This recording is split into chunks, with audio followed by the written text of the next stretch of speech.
ओम गणनाथ। ओ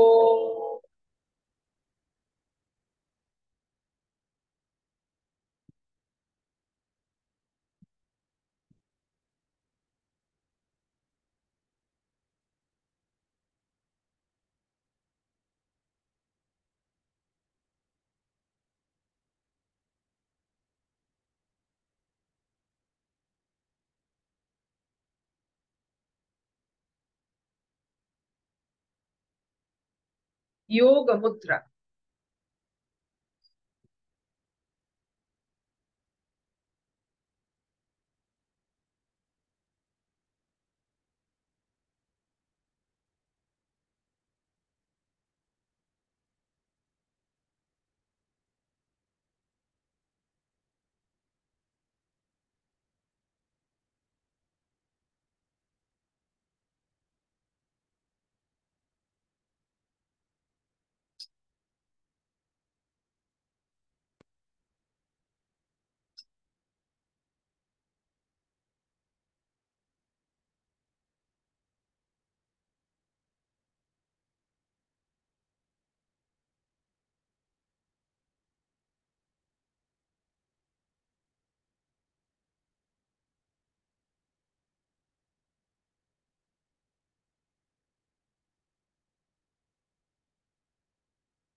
शांत भाव को स्वागत करते हैं।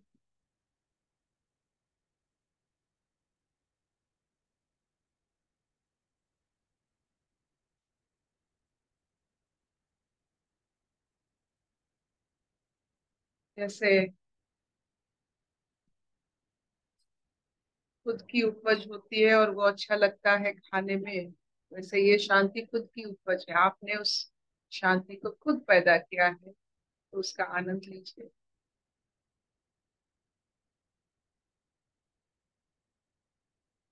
वैशाली जी, आगे पढ़ते हैं। हाँ अर्पिता। हम लोग गीता का छठा अध्याय पढ़ रहे हैं, आत्म संयम योग। उसमें हम भगवान के वचन पढ़ रहे हैं। इसमें हम श्लोक नंबर 13 पढ़ेंगे, 13 नंबर श्लोक। 13 और 14 साथ में लेके अर्पिता।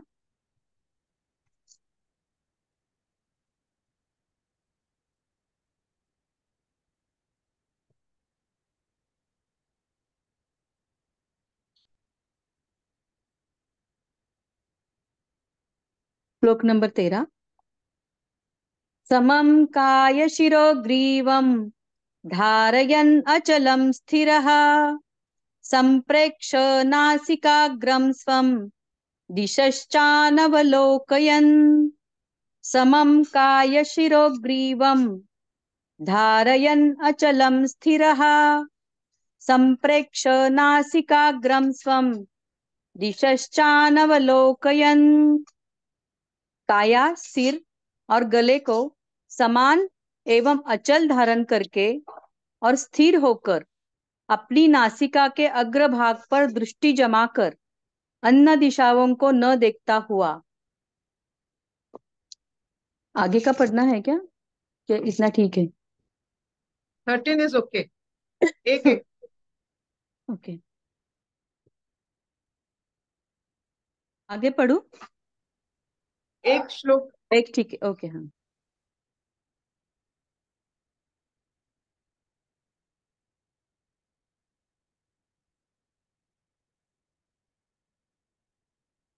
कल हम पढ़े थे शरीर और बैठना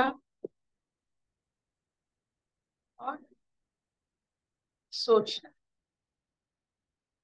आज कैसे बैठे? हमारे जब बच्चों की घर में पढ़ाई शुरू होती है तो एक शब्द हमारे दादाजी कहते थे और पिता माता भी कहते थे, आसन शुद्धि। जिसका आसन शुद्धि नहीं हुआ है वो कुछ नहीं कर सकता है। कुछ नहीं कर सकता है मतलब कोई सत्य पर उसका आस्था नहीं हो सकता। किसी और की सत्य को हम हर समय मान नहीं सकते। अपने सत्य के ऊपर जितना विश्वास बढ़ेगा हमारे अटूट भाव का अनुभव होगा। तो जीवन में कितने अटूट भाव में या अटूट वाक्य में आपकी मुलाकात हुई है वो आपकी आसन शुद्धि की कारण हो सकता है। अटूट वाक्य, अमोघ वाक्य, चिरंतन वाक्य,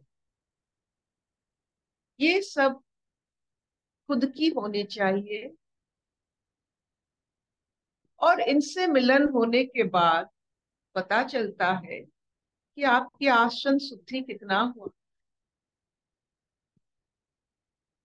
हम उन वाक्यों से मिलते हैं अपने जीवन में जो बदलता रहता है। इसका मतलब आसन शुद्धि नहीं हुआ। आपकी अटूट वाक्य से, आपकी जो बदलता नहीं है ऐसे अनुभव की वाक्य से जब कोई मिलता है वो जान लेता है कि आपने आपके जीवन में कितने तपस्या किए। और तपस्या के लिए आसन शुद्धि बहुत जरूरी है, बैठना। और आज इस श्लोक में बताया गया है कैसे बैठें।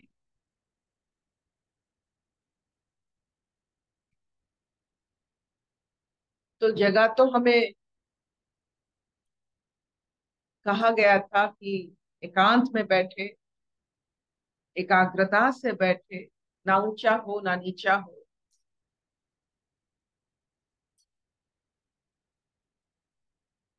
हमें बताया गया कि मृग छाल कुशा और उसके ऊपर एक साधा, साझा और निर्मल कपड़े की आधार पर हम बैठते हैं। इसका मतलब है you should be very comfortable. कि बैठने में क्या होता है, एड़ी पर बहुत भार पड़ता है।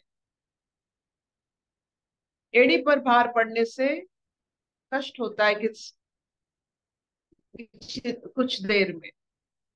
इसीलिए ऐसे जगह पर बैठे जहां ज्यादा समय हम बैठ सके, हमारा मेरुदंड सीधा, और स्पाइनल कॉर्ड सीधा।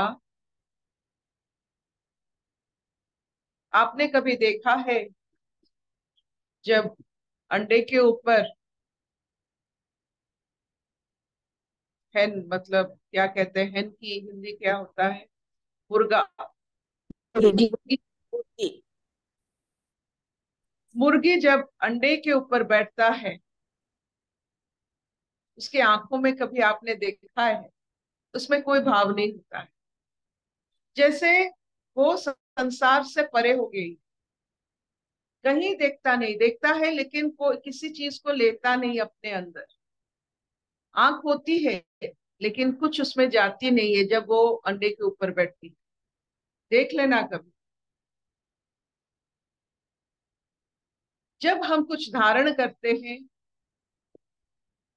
धारण करने की इच्छा रखते हैं, हम संसार से विमुख होकर, हमारे इंद्रिय भी साथ देते हैं इन अनुभवों को महसूस करने के लिए।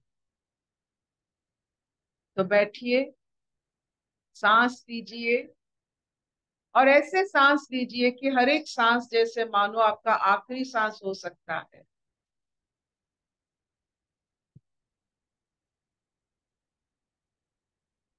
और अपनी आंख नाक की अग्रभाग में स्थिर होनी चाहिए।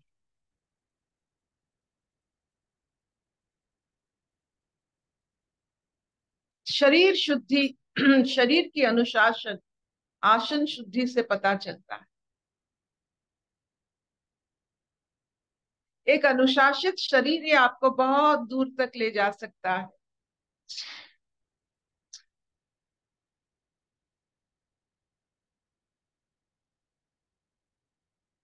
और अनुशासित शरीर बैठ सकता है, घंटों बैठ सकता है। ऐसे नहीं सोफा पर, नीचे मेरुदंड सीधा करके, हाथों में मुद्रा लेकर, सांस में बारीकी लेकर, आंखों को अपने एकाग्रता में लाकर अपने नाक के अग्रभाग पर या भ्रुकुटी की बीच में, ये दो जगह होते हैं एकाग्रता के लिए।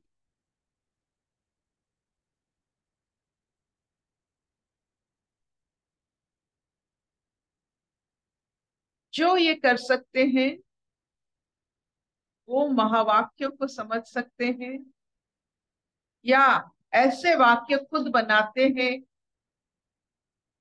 दूसरों के विश्वास का कारण जो बनता है।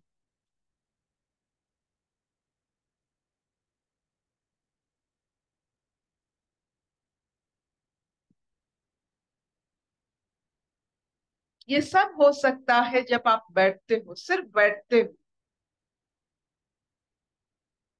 मुर्गी की बैठने पर अंडे में चूजा निकलते हैं, और हमारे बैठने से कुछ नहीं होगा, बहुत कुछ। लेकिन हम बैठते नहीं है।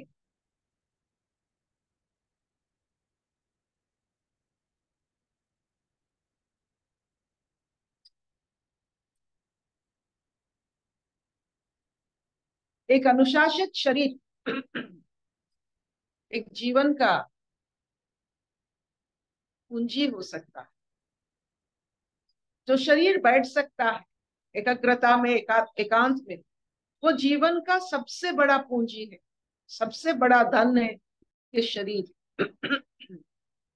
क्योंकि महसूस तो आप इसी की वजह से करेंगे, इसी के कारण करेंगे। जब आपका मेरुदंड स्पाइनल कॉर्ड सीधा होता है,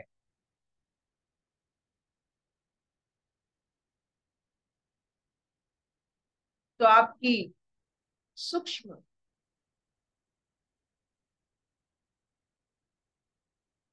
शक्तियां खिलते रहते हैं, दे मूव, नहीं तो अटक जाते हैं। A straight spinal cord helps you to feel yourself completely, नहीं तो रुकावट होता है।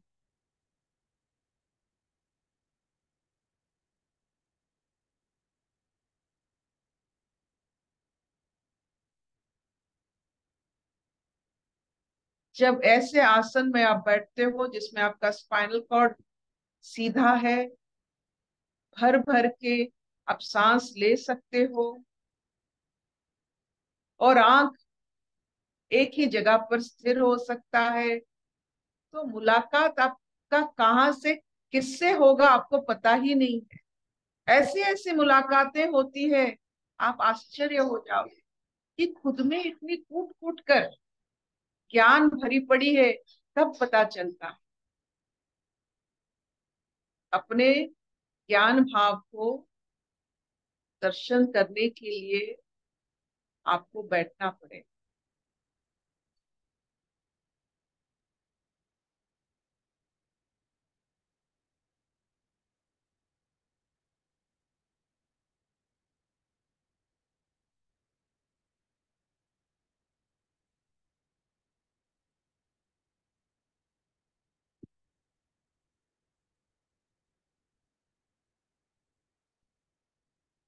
एक सांस में 1000 गुलाब खिल जाते हैं, हजार हजार।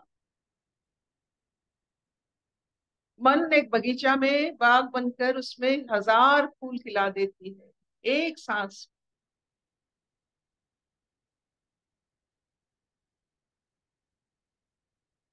नदियां चल पड़ती है,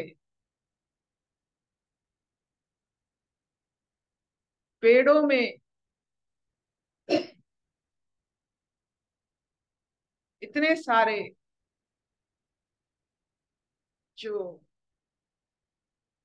मलय जिसे कहते हैं, आहिस्ता जो पवन की अनुभव होती है, ये सब आपकी सांसों के वजह से हो सकता।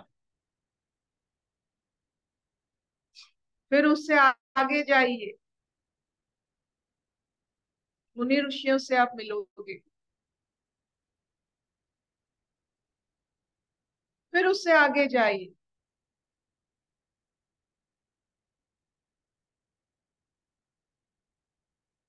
एक निरंतर सत्ता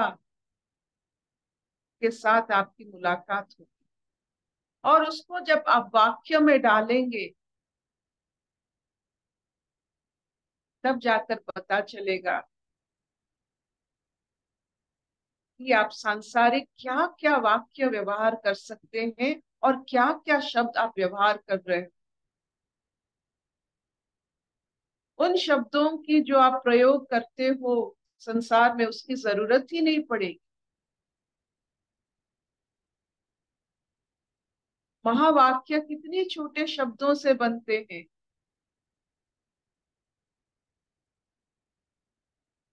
कैसे मुलाकात हुई अहम ब्रह्मस्मि, इस वाक्य जिन्होंने भी बनाया वो कैसे गए?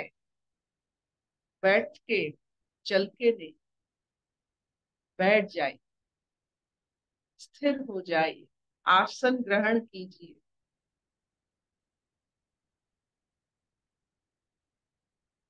आसन शुद्धि कीजिए। शारीरिक एकांत, एकाग्रता, शरीर और मन की एकाग्रता, इसमें आपको बहुत सारे अनुभूति जो आप सोच भी नहीं सकते।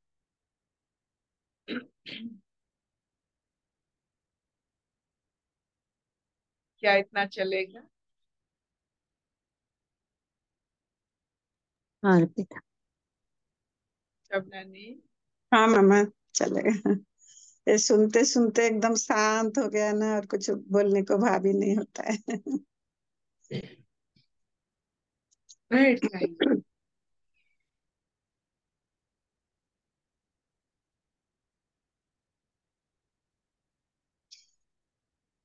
अशतो मां सत्कमय, तमसो मां ज्योतिर्गमय, मृत्युर्मां अमृतंगमय। सर्वे सुखिनः सन्तु, सर्वे सन्तु निरामया, सर्वे भद्राणि पश्यन्तु, मा कश्चित् दुःखभाग् भवेत्।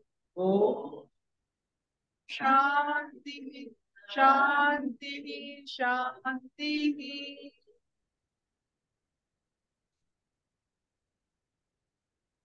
कोई प्रश्न?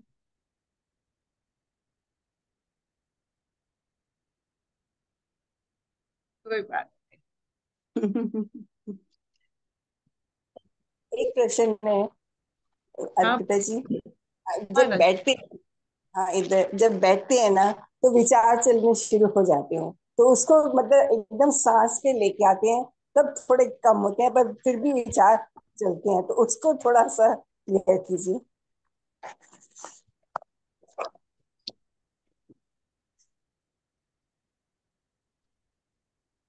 सांसों की वजह से मन चलता है। शरीर मन का मिलन, शरीर और मन मिलते हैं सांसों की वजह से। सांस शरीर और मन का सुख है। सांस है, इसीलिए शरीर और मन एकाग्रत होते हैं। तो सांस अगर है, तो सांस के ऊपर जब आप शरीर और मन अपने आप न्यास में, समन्यास में आ जाएगा, तो कैसा सांस। तो सांसों की जो बहुत सारे तथ्य हैं जिसको हम प्राणायाम में जानते हैं, प्राण को नियम में लेना, सांस की टेक्नोलॉजी। तो पहला, जब आप सांस लेते हो उसको रोकने की कोशिश कीजिए, जितना आप रोक सको, फिर उससे छोड़ो।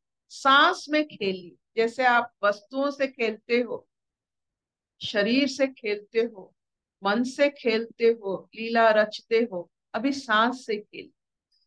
कैसा सांस आप ले सकते हो, और उस सांस की कारण आपके विचार कैसे बदलते हैं। Change your breath, change your thought. क्योंकि मन अगर पतंग हुआ, सांस उसकी सूता है, थ्रेड। तो पहले सांसों से खेलिए, पहले देखिए कितने प्रकार के सांस आप ले सकते हो, जिसको हम प्राणायाम कहते हैं, अनुलोम विलोम कहते हैं। बहुत सारे प्राणायाम होते हैं। सावित्री प्राणायाम एक ऐसी प्राणायाम है जो मुझे लगता है कोई भी इसे अगर करता है तो मन से मुक्त तो नहीं होता है, एक प्यारा मन बन जाता है। खेलिए अपने सांसों से।